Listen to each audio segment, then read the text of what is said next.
Hey y'all, welcome to the Money Mindset Podcast channel. My name is Natalia. Thank you for joining. Today I'm going to talk to you about budgeting 101. Why should I set that goal and track my expenses? So the importance of budgeting and how I budget, okay? So budgeting is the foundation of that financial success and independence because it's that plan, right?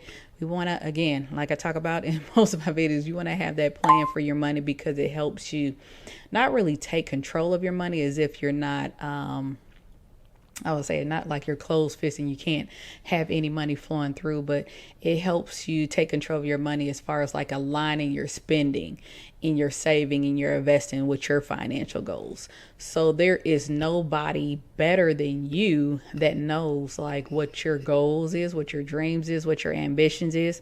And when you have your money coming in, you have to be able to align that. And if you don't align it again, then how do you know if you're ever going to reach those goals, dreams, and ambitions, right?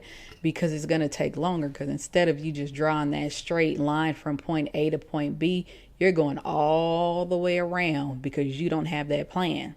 So in order to really set that budget, and I know it's based on what you got coming in, but you still got to have that dream or that goal of, hey, this is where I want to be.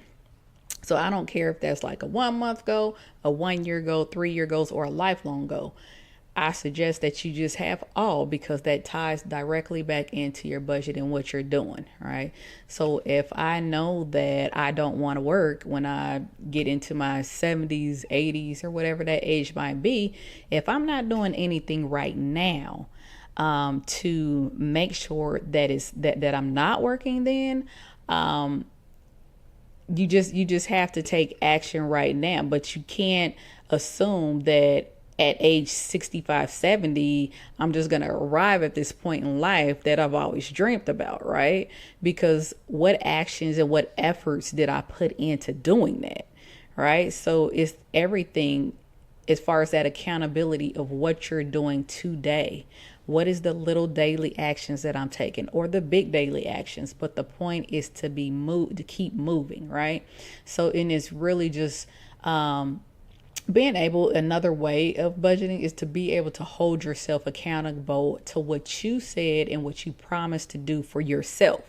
Right. So I use what I call is the 10, 15, 75 breakdown. And I use, again, like I say, I'll drop the link in this video to my Excel monthly budgeting check sheet because I'm like one of those super budgeters. I like to write it down. I like to see it on Excel. I like to see it in the app. That's just me. OK, it's lots of ways to do it, but it's just different ways that I paint pictures to make sure that it's aligning with my life goals, what I value and what I want and what I want to do. And the thing about it is, even being married, I can't hold my goals or me not achieving my goals or my dreams or my ambitions. It is not my husband's fault, right? So if Natalia doesn't reach where Natalia is supposed to go, I can't blame anybody but myself. So in order for me to hold myself accountable in doing that, that's why I'm making sure that if I get paid every 2 weeks, then I'm budgeting every 2 weeks. If I get paid in between and I decide I'm going to go out here and I'm going to drive for Uber or Lyft or make some extra cash on the side, then that's up to me to make sure that I understand, okay, that $75, that $100 and some dollars, this is where it's going, right? So with the 10, 15, 75 plan, I just make sure that I'm taking that 10% right off the top, right? It's not even something that I have to personally think about because it's already allocated. If the money hits the bank account, okay, I'm not going to just do it after the fact. But if I already take it out as far as like directed, 10% of whatever it is, 10% of $100, I'm going to take that $10 and I'm going to direct it towards my savings account.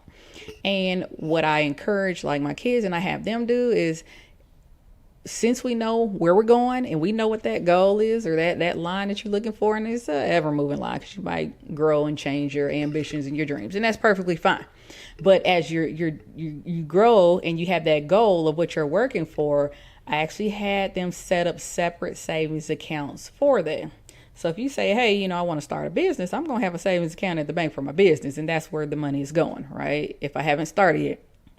If I'm going to, like I said, save for a brand new car, then I'm going to have that as a separate savings and I'm allocating, right? So I'm just wanting to make sure that my savings and what I'm saving for and the accounts that I have is mirroring where I want to go in my life, right? And I might start out and that savings might have $10 in it, but I know the goal is for this to replace a car or to pay for an education or to pay for a vacation, whatever it might be.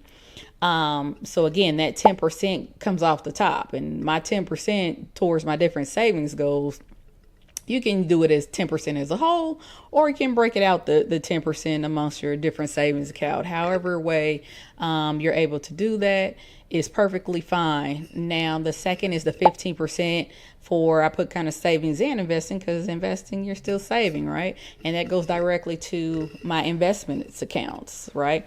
So although, like I said, I'm in that transition of having left the federal government a month ago to transitioning into retirement in September, I still have to make sure that I'm saving and that I'm investing. So I still have that money going straight into TSP, and then I also have savings that's going directly into the brokerage account, in which I use with Fidelity.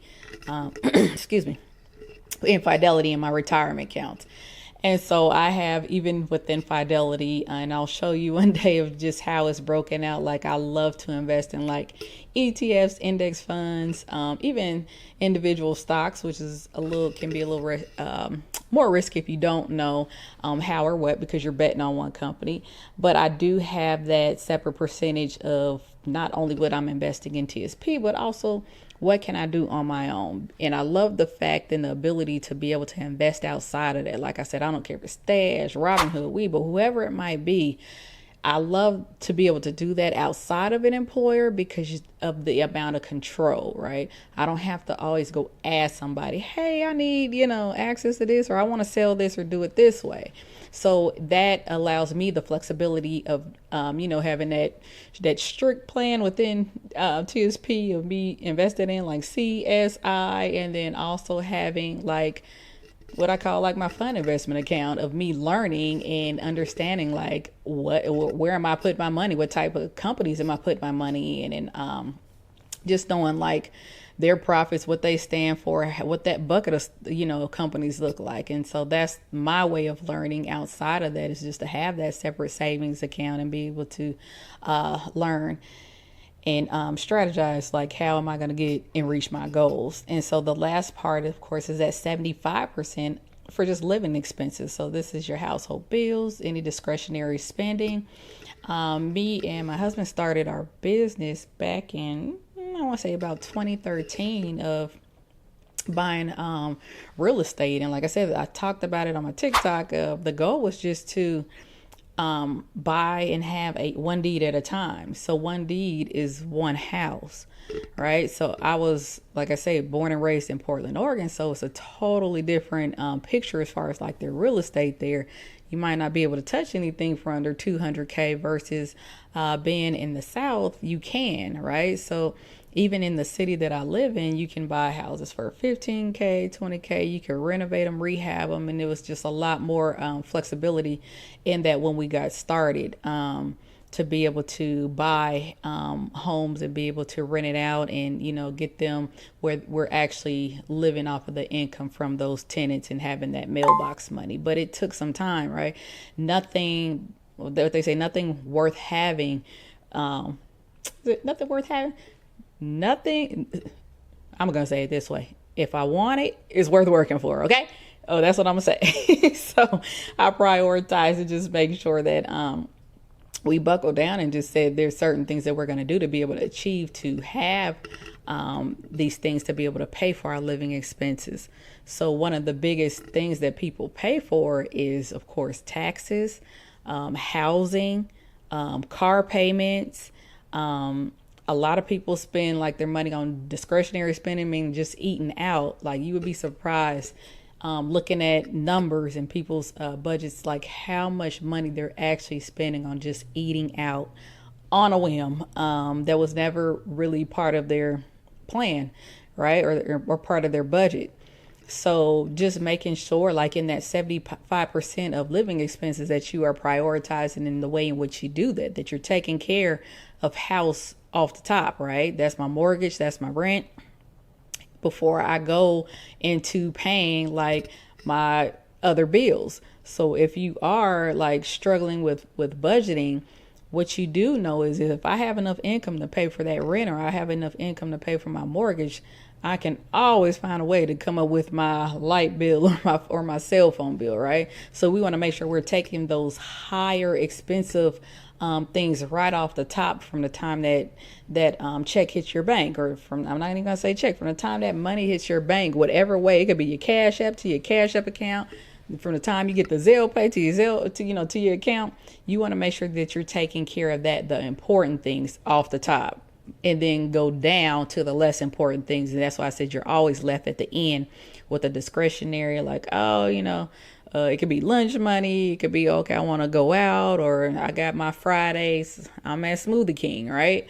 So I make sure to take care of the needs before I get to the wants, right? And I talk to my students about it a lot. Like I said, I teach kids from ages 5 through 17, but I'm always telling them, knowing the difference between needs and wants, and then addressing those needs first, right? It has to happen, because if you get in the habit of doing wants first, you're going to always feel like you in this cycle of just struggle. Okay. So again, that's the 10, 15, 75, and just making sure you're prioritizing.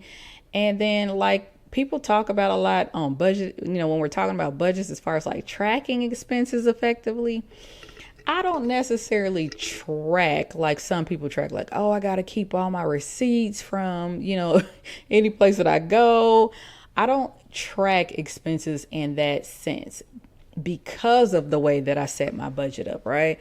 Now you can track, and of course I can look at end of the year, like where did I, swipe my debit card, where did I swipe my credit card? I can see and have all those expenses categorized. But as from a day to day, I'm really, like I said, strategically saying top to bottom, high to low, right? This is the order of operation that I'm paying my bills before I get to my fun money, right? So if I'm doing that, I don't have to be so like conscious about like and feeling bad, like, oh, I went out to eat, or oh, I spent some additional money on the kids. I don't have to do those things because of the way in which I'm doing it. So I'm not going to be that person to track every receipt that's coming through the door. And that's fine if you are that person and you do it that way. Do what works for you. But I'm just saying, if you want to take the stress out of budgeting and but still want to have control of your life and know where you're going and have that plan, like I said, you can always feel free to reach out for me for a consultation. But it doesn't have to be like as hard as people say. Like, I'm not tracking everything. I'm not going to sit there and carry a notebook around and write down every expense that, oh, I spent $5.99 at McDonald's. I'm not going to do that, right? Because that's not just how I choose to live my life. And then if you want to simplify, you can use, like I say, expense tracking tools like Mint or YNAB. And there's a lot of them now, a lot of apps that they develop to help you track those things. Just be careful what you're linking your accounts to, or and who you're linking your accounts to. But there's a lot of things that help you do that. But the point is, even if you're using these tools to be able to track, how are you still holding yourself accountable? Are you going back and actually checking, like, yeah, it recorded that I swiped this debit card at wherever it might be, Nike or the clothing store, whatever it might be, but are you still accounting for paying and doing that order of operation of, I'm paying my bills, I'm paying my needs first, right? So you can have all those fancy tools, but if you're not living by it and abiding by like that, like I say, I call it that order of operation, or that 10, 15, 75 plan, then it's really going to be hard to structure. Because like I said, at the end of the year, it's easy to look back and say, oh, I spent, like $5,000 eating out. But guess what? By then it's gone, right? Because you didn't already have that plan in advance. So we don't want to do that, right? Because I don't know. I've been there and I've done that and I've lived that way before, and it is freaking scary. Okay. We've come from losing a house, and we've come from repossessions, car repossessions. We've came from bankruptcy. I know like how I don't want to live, right? And so in order for me to change that, I had to be intentional. I have to be intentional every day in my actions, and so that I can mirror and get to that point of what I see is okay, my completion or my checklist, and I've done what I need to do. So now I can sit back and relax and go to the beach as much as I like, right? So that's the end goal, like for me, is to be able to relax and be able to travel and do the things that I want to do on my, and, live life on my terms. And so to me, I don't look at budgeting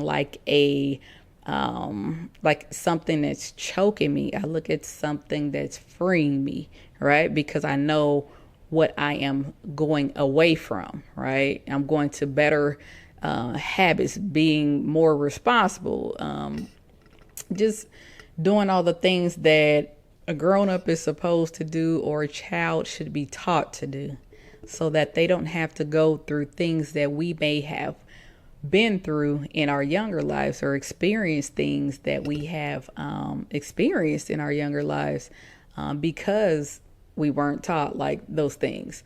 So that's why it's a big thing for me at Invest Young to be able to teach.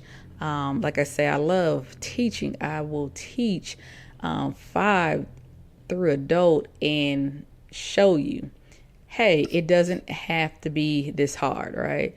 So this is me sharing my 10, 15, 75 plan. I'm going to drop the link in the in the comments, and just understanding how this budgeting framework has helped me. And I know, like I said, a lot of people don't like the term budget. We don't have to call it a budget. We could say a personal spending plan, or I just simply say a plan.